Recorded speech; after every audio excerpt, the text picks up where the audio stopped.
Hello everyone.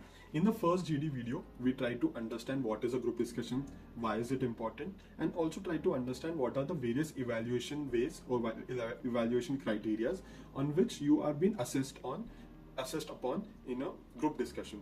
Okay. Now in this video, in the second part of it, we'll take a step further and try to understand how to approach a group discussion, how to introduce, what to in the thinking time, what to do, in the discussion time, what to do, and then in the conclusion, what are the points to keep in mind and avoid. Okay. So if you have not seen the first video, I would suggest that you go and watch that. I'll put the link in the description box. And also, if you have any suggestions, any doubts, any questions, please put it up in the comment section. We'll definitely have a look. Okay. So with that, let's start the video. First, let's try to understand the structure of GD. Very simple. First, there is the thinking time, wherein you're given the topic. For 2 to 3 minutes, you are asked to think, come up with your points, wherein you'll be given a pen and paper, and then you note down all the points and you lay out the outline of your group discussion points, right?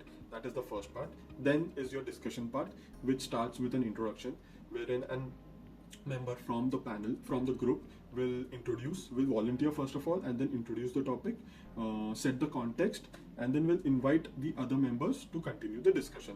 Then the discussion starts, wherein the members, they will put forward their points, ideas, thoughts, they'll debate, question, pros and cons, all of that will happen, and then there's a discussion, conclusion. In that conclusion, again, someone will volunteer, and then they will summarize the entire group discussion and put forward the way forward, right? So that is the entire group discussion structure. Now let's try to understand each stage of it and see what can be done so that you can ace your group discussions. Okay, so first let's look at the thinking time, which is when you get the topic. So first and foremost thing is you'll try to understand your group discussion topic. Very, very important.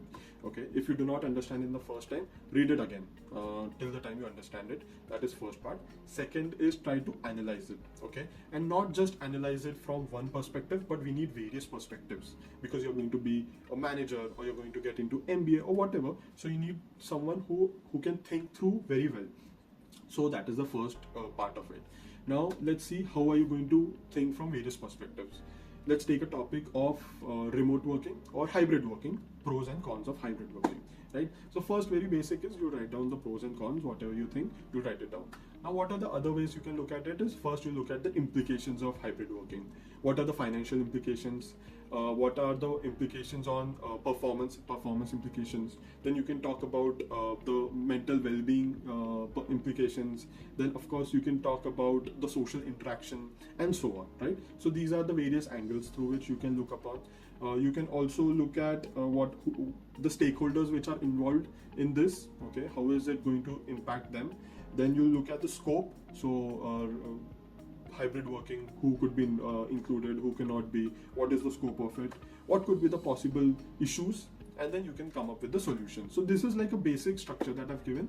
With every topic it will be different, but largely this is what you can follow.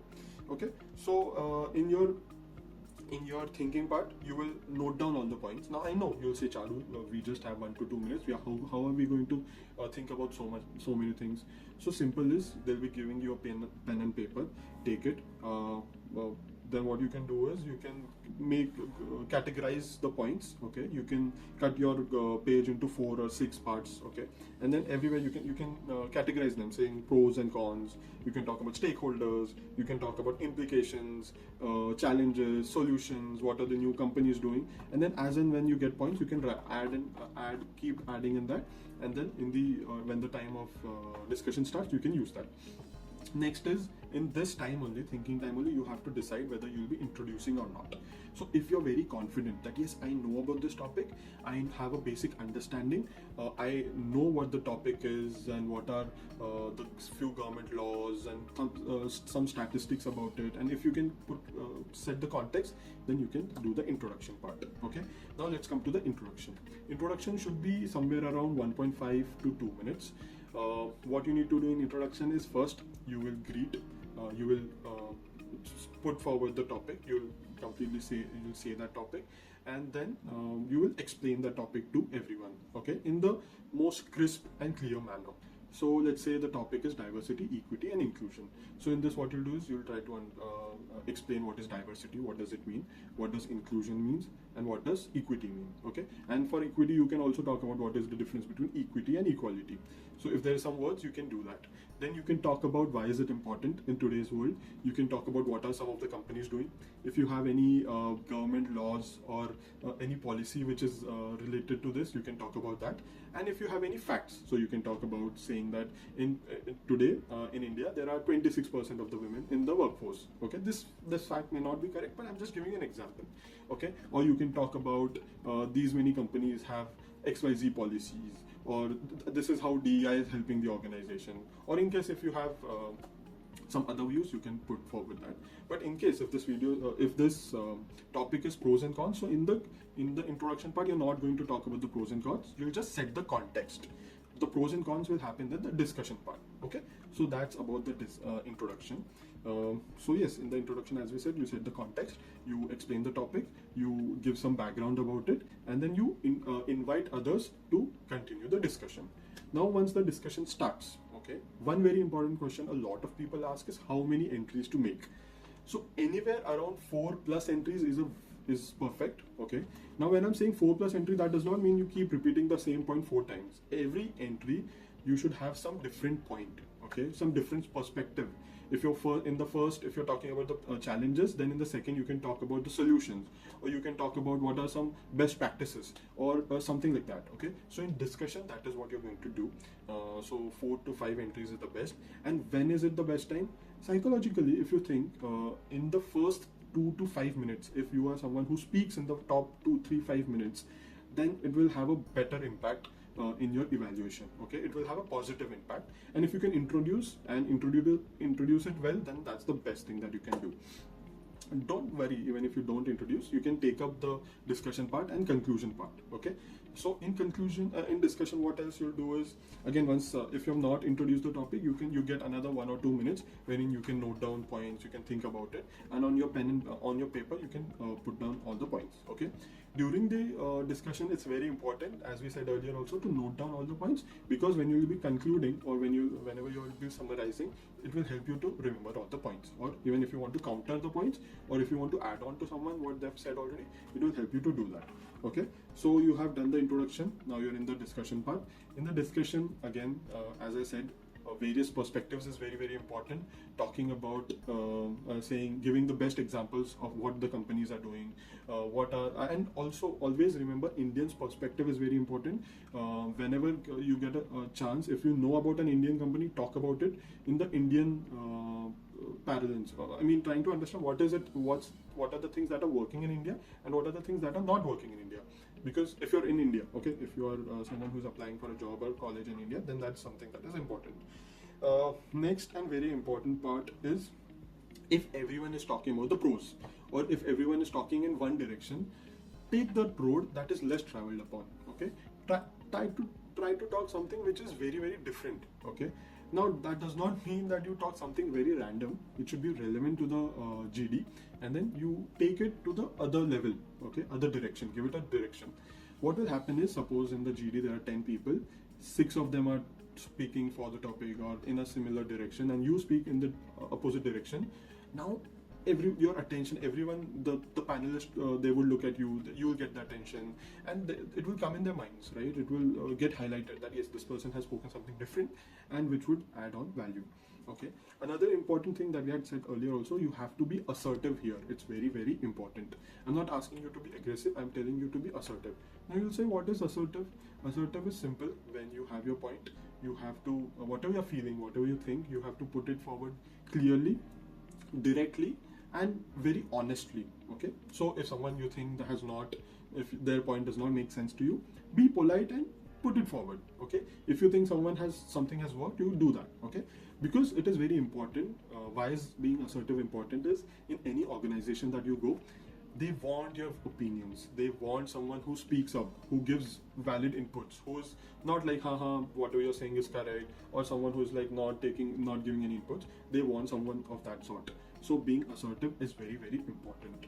okay, and that also checks your emotional intelligence. Okay, assertiveness is also a very good indicator of emotional intelligence, right? So we spoke about that. Try to choose the path which is less traveled upon.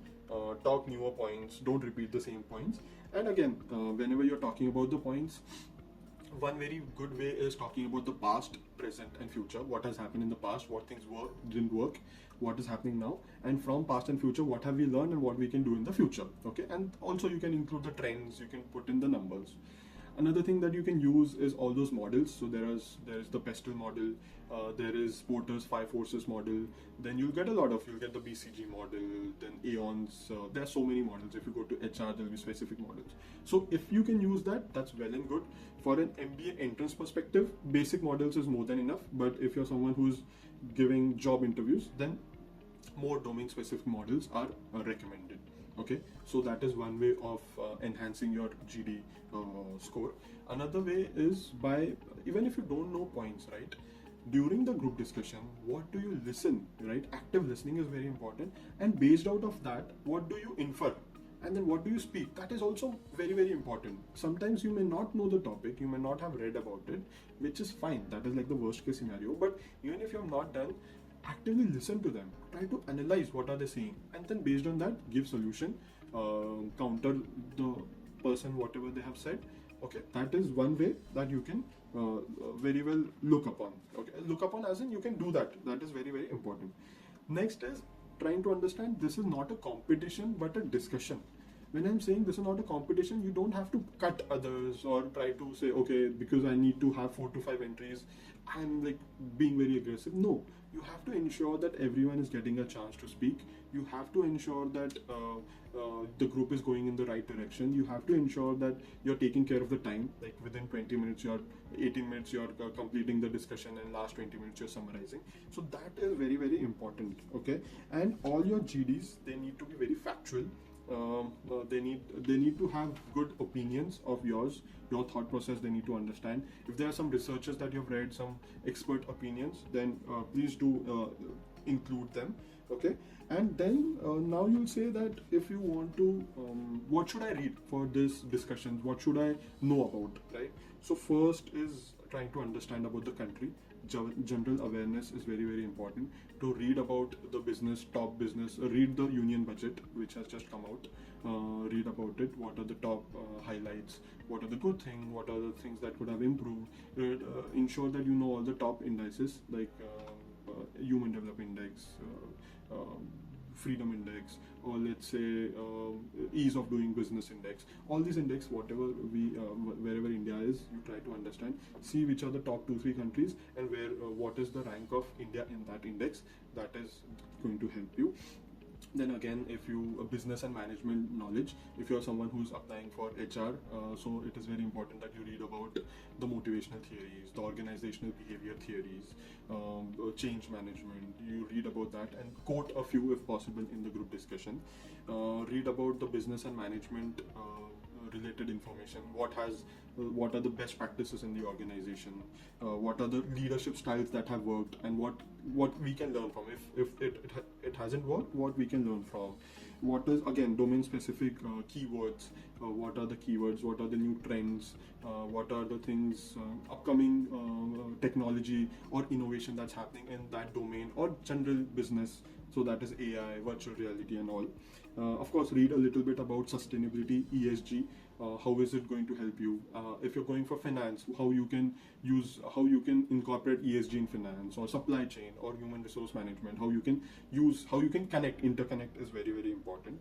Read about economy, the policy of the policy of the country. Where is it heading towards, and all of that. So yeah, that's all about your the discussion part of it. Now coming to the conclusion. Okay, last part, simple part, very important part. In conclusion, what you're going to do is, again, you'll be someone who will volunteer. Okay, I want to conclude. For that, you should ensure that you have noted down all the points. You should ensure that whatever key points have been discussed in the GD, you summarize all of that, and then you speak that, and then you add your value to it. What is it that you're going to take from this GD? Okay, so if you're saying that work from home or remote working, what are the things that the organizations need to learn from you, or what are your suggestions, or what is the way forward, or what is the solution to a problem, whatever. So that is what is required in your conclusion. Ensure that you do not say any negative words or harsh words, or say all of that. Keep it very positive. Your end should also be very positive, even though if there was a lot of mess, chaos or something. Ensure that in your conclusion it gives out like a good picture, a positive picture of your group discussion. And yeah, with that you can end. Of course, you can also ask someone else in the end if you have given conclusion. That's in case if I missed out something, if someone wants to add, they can do that. Of course, time limit is there. If you have some time, then you can do that. So this is about your GD. This is your GD structure and what you need to do about it. So again, I'll just repeat it for you. Ensure that you understand the topic well, you analyze it from different aspects, and then you give your introduction or points. In your introduction, also ensure that you are giving out just the context, a background, and a basic understanding of the topic. Then when it comes to GD, again, giving a lot of perspective, giving in what the best practices are, what are the numbers, government policies, what have you, if you have any personal experience, talk about it. If you have something domain specific keywords, use them, they'll be very useful. Talk about, ensure that everyone in the group is speaking, give chance to everyone. If someone is cutting you, politely tell them that you don't have to cut me, please give me chance to speak. Be assertive, but don't be aggressive. It's not a competition but a discussion. So all these things are important and keep in mind. Again, if you have any suggestions, any inputs for us, please put it up in the comment section. We'll be happy to see all of them. So yeah, that's all with this video. Thanks a lot. And if you liked it, if you found it useful, because we put in a lot of efforts, this is not something that you'll get on ChatGPT or on the internet. We put in a lot of effort to find out all these points and bring it to all of you. So yeah, with that, all the very best.